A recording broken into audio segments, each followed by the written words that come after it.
Larry Fink at BlackRock, and that's going to bring a lot of efficiencies to Wall Street, but it really brings the use case forward for something like Ethereum. So we're pretty bullish. I think Ethereum, which is around 3,000, can easily get to 9,000, 7,000 in early 2026. And then over time, as it starts to be competitive with Tom Lee doesn't speak like crypto Twitter.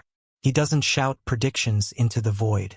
He looks at capital flows, macro cycles, liquidity, and infrastructure shifts. And when he talks about 2026, he's not talking about memes or narratives. He's talking about plumbing. That's why when Tom Lee keeps circling back to ISO 20022 compliant assets, it hits differently. It doesn't feel like a trade. It feels like a structural bet on where the financial system is going, not where it's been. And here's the uncomfortable truth most people don't want to hear. The next crypto cycle will not reward everything equally. It will reward alignment. Alignment with regulation. Alignment with institutions. Alignment with how money actually moves at scale. Wall Street is choosing to use the blockchain for the future. That's the big change. Exactly. It started with stable coins, and it was a big aha moment for Wall Street. But that's just tokenizing a dollar. And now Wall Street wants to tokenize everything. ISO 20022 is not some random acronym. It's the messaging standard being adopted by banks, central banks, clearing systems, and payment networks across the world. It's how financial institutions communicate value transfers in a modernized system. And once that standard becomes dominant, assets that integrate naturally with it stop being optional. They become useful. This is where Tom Lee's perspective matters so much, because he's not saying these coins will pump because they're trendy. He's saying they sit at the intersection of liquidity cycles and infrastructure upgrades. And historically, that intersection is where the biggest repricings happen. Think about what ISO 20022 really represents. It's not about crypto replacing banks. It's about crypto becoming compatible with banks. That alone should tell you why this shift is so misunderstood by retail. Many people in this space are still emotionally attached to the idea that crypto must fight the system to win. But Tom Lee understands markets well enough to know that revolutions don't scale capital. Integrations do. When global payment systems migrate to a new standard, they don't ask which asset is popular on YouTube. They ask which networks can handle volume, compliance, interoperability, and reliability. And when you overlay that reality onto the crypto landscape, the list of contenders shrinks dramatically.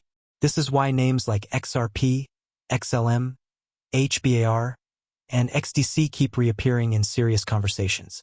Not because influencers love them, because institutions can actually use them. Tom Lee has lived through multiple cycles where infrastructure quietly changed underneath public markets. In every case, price followed function with a delay. A painful delay for impatient investors. A profitable delay for those who understood what was being built. 2026 sits at a very specific moment in this story. Liquidity cycles are expected to turn. Rate pressure is expected to ease. Tokenization frameworks are moving from theory into pilots. That combination creates demand for rails that already exist, not experimental ideas that still need to prove themselves. This is where ISO 20022 compliant assets become more than just crypto. They become connective tissue between old money and new rails. And here's why that matters emotionally. If you're holding assets like these, it often feels like you're being left behind while other narratives run. Meme coins explode. AI tokens pump. New shiny things steal attention. Meanwhile, the assets tied to ISO standards grind sideways. Ignored, doubted, even mocked. That's not a flaw in the thesis. That's the thesis working. Infrastructure does not move first. Speculation does.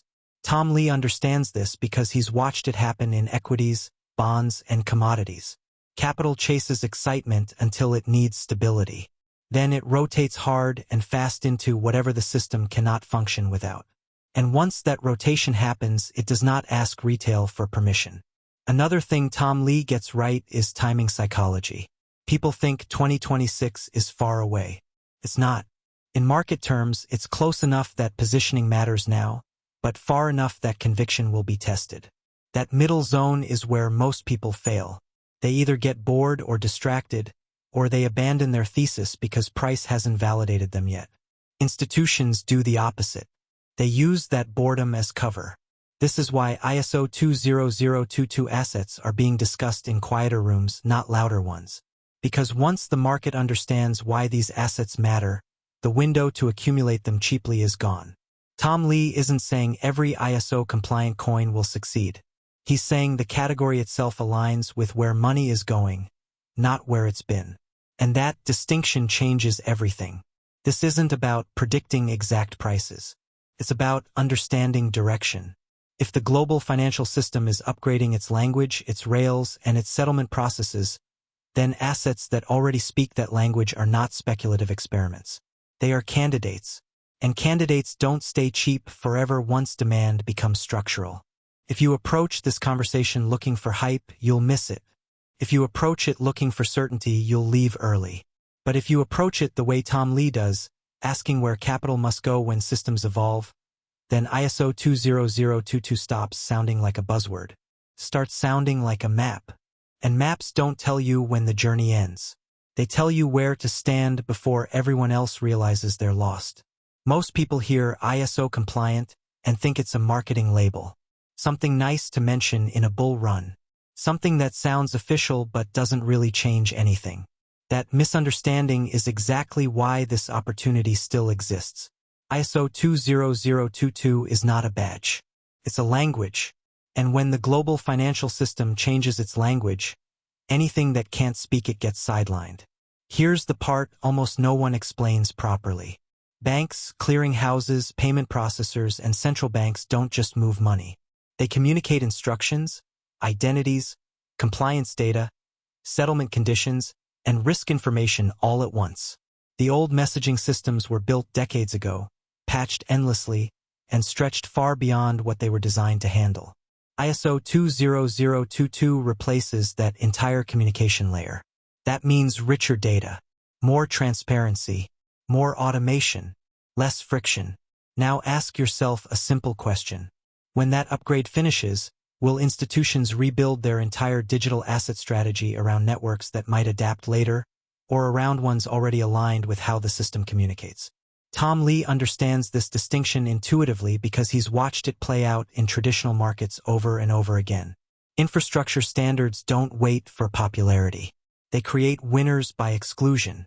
This is where the conversation gets real for XRP, XLM, HBAR, and XDC. These assets were not built to fight the banking system. They were built to interface with it. That single design choice changes everything about their long-term relevance. XRP was architected around interoperability and liquidity routing from day one. It wasn't chasing decentralization purity points. It was solving a very specific problem: how to move value across different systems instantly without trusting intermediaries. That problem becomes exponentially more important when all systems start speaking the same messaging language. XLM takes a similar role but leans into accessibility and global inclusion. It's designed to connect financial rails, not dominate them. In a world where ISO 20022 becomes the default, assets that act as neutral bridges gain relevance quietly, not loudly.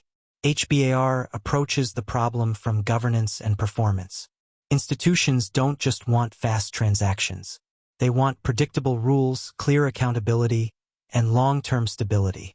That's not exciting to retail traders, but it's essential for enterprise adoption. ISO alignment without governance is incomplete. Hedera fills that gap. XDC focuses on trade finance, one of the most paper-heavy, inefficient parts of global commerce. When messaging standards modernize, trade settlement becomes one of the first areas to benefit. Again, boring. Again, massive. Now here's where retail psychology clashes hard with institutional reality. Retail wants narratives that move price now. Institutions want systems that still work 10 years from now. Tom Lee's strength has always been recognizing where those two timelines eventually collide. When they do, price doesn't drift upward. It snaps. The reason ISO 20022 coins feel slow is because adoption does not happen on Twitter. It happens through migration schedules, regulatory deadlines, and back-end upgrades. These things take time, but once they cross a threshold, they do not reverse. And here's something that should genuinely make you pause. Financial institutions do not upgrade messaging standards for fun. They do it because the cost of not upgrading becomes greater than the cost of change. Once that calculation flips, the transition is inevitable. That's the phase we are entering. This is why Tom Lee keeps emphasizing macro alignment instead of micro price action. Liquidity cycles, easing conditions, and infrastructure upgrades tend to converge, not happen in isolation. When they align, assets connected to the new rails suddenly matter a lot. Most people will not recognize this moment while it's happening. They'll still be asking which coin is trending. They'll still be waiting for confirmation. They'll still be distracted by noise. Meanwhile, capital that understands system shifts will rotate quietly. Another uncomfortable truth is this. ISO alignment does not guarantee instant gains. It guarantees relevance. And relevance is what price eventually chases when speculation runs out of stories. We've seen cycles where hype coins explode and vanish. We've also seen infrastructure assets lag and then dominate quietly over longer periods. Tom Lee is betting that this cycle rewards alignment over rebellion. That doesn't mean everything compliant wins. It means the non-compliant assets face a harder future once standards harden. This is where patience becomes a competitive advantage. Holding assets aligned with ISO 20022 requires you to tolerate boredom while others chase fireworks. It requires you to trust that systems move slower than sentiment but far more decisively once they do. And if you're wondering why this still feels uncertain, that's because standards don't create headlines. They create inevitability. Tom Lee isn't telling people what to buy tomorrow.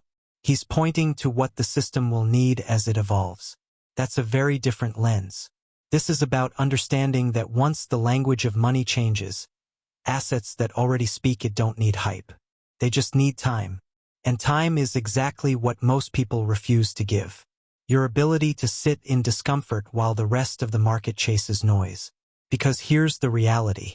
Even if Tom Lee is completely right about ISO 20022 coins, most people holding them will still mess it up. Not because the thesis is wrong, but because the waiting is hard. ISO-aligned assets don't move on excitement. They move on necessity. And necessity only shows up when systems reach breaking points. Until then, price drifts, sentiment fades, confidence wobbles. And this is where the emotional damage happens. Most investors are not built for long transitions. They say they are, but their behavior says otherwise. They watch price every day. They compare themselves to other narratives. They feel foolish when meme coins outperform infrastructure coins. Slowly, doubt creeps in. Maybe I'm missing something. Maybe the market doesn't care about this. Maybe this is all too logical to actually work. That inner dialogue is the real enemy, not volatility.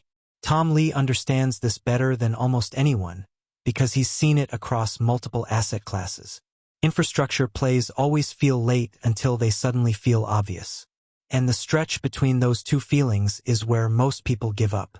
Here's the uncomfortable truth. Markets do not reward being right early. They reward being right long enough. And ISO 20022 assets demand endurance. Why? Because their success depends on coordination between institutions, regulators, and technology. That coordination moves slower than speculation but faster than people expect once it locks in. The transition feels invisible, then irreversible. This creates a psychological trap.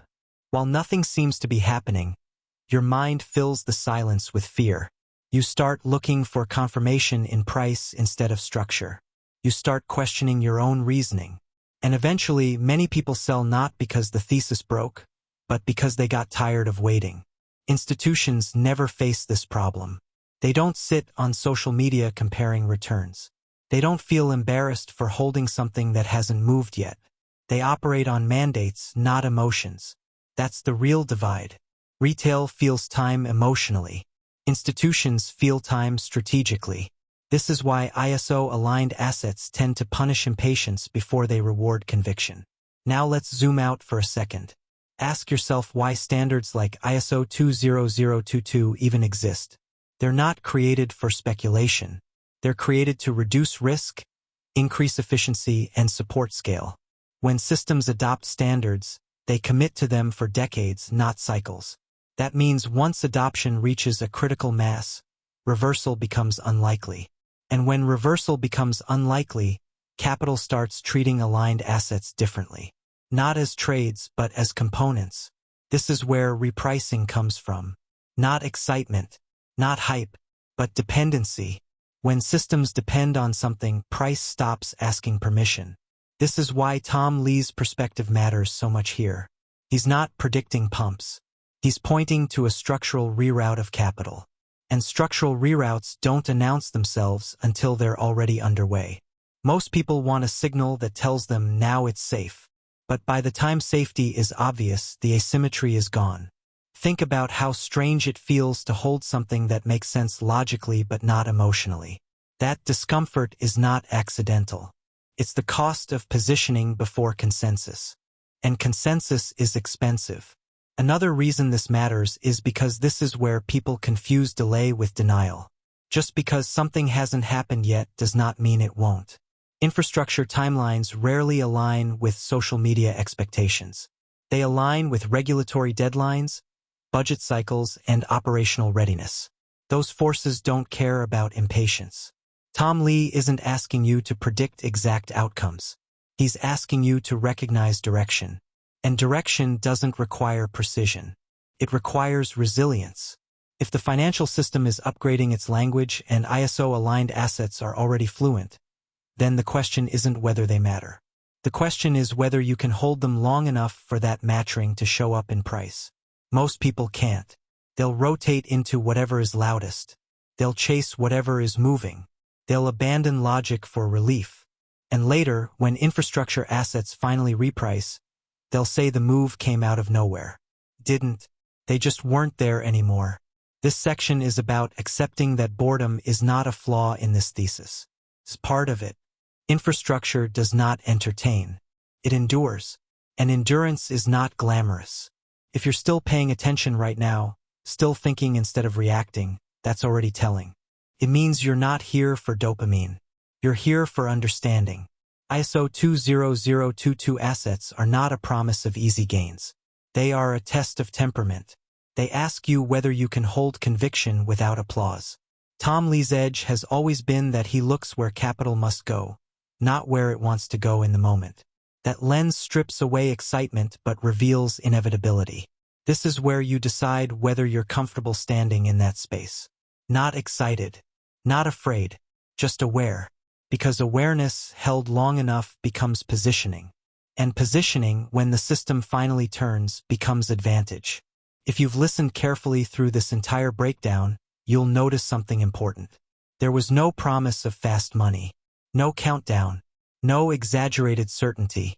And that's exactly why this thesis matters. Tom Lee isn't popular because he tells people what they want to hear. He's respected because he tells them what they need to hear before it becomes obvious. ISO 20022 is not a trend. It's an upgrade.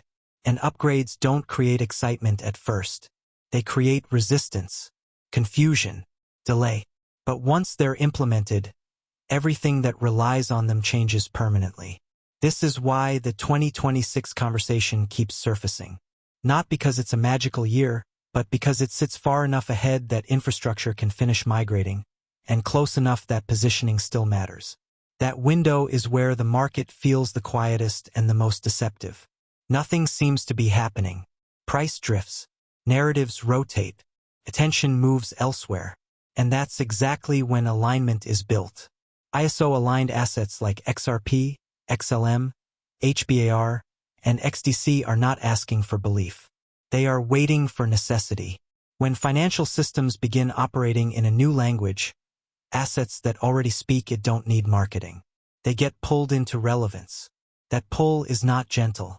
When capital realizes that certain assets are no longer optional but required, repricing happens quickly. Not because people suddenly agree, but because they suddenly must participate. Most people will only understand this in hindsight. They'll say the move was obvious. They'll say the signs were everywhere. They'll say they almost positioned. But almost never counts in markets. What counts is whether you were willing to sit through the phase where logic made sense but emotion didn't. Where progress was happening quietly instead of loudly. Where conviction had no external reward. That's the real cost of asymmetric opportunity. This is not about blind holding. It's about informed patience. It's about understanding why something feels slow and recognizing that slowness as a feature, not a flaw. If Tom Lee is right, and history suggests he often is when it comes to structural shifts, then the biggest mistake won't be missing the top. It will be leaving too early because nothing happened fast enough. So before you move on from this video, ask yourself one honest question. Are you waiting for excitement, or are you preparing for inevitability? Because the market will always reward one more than the other.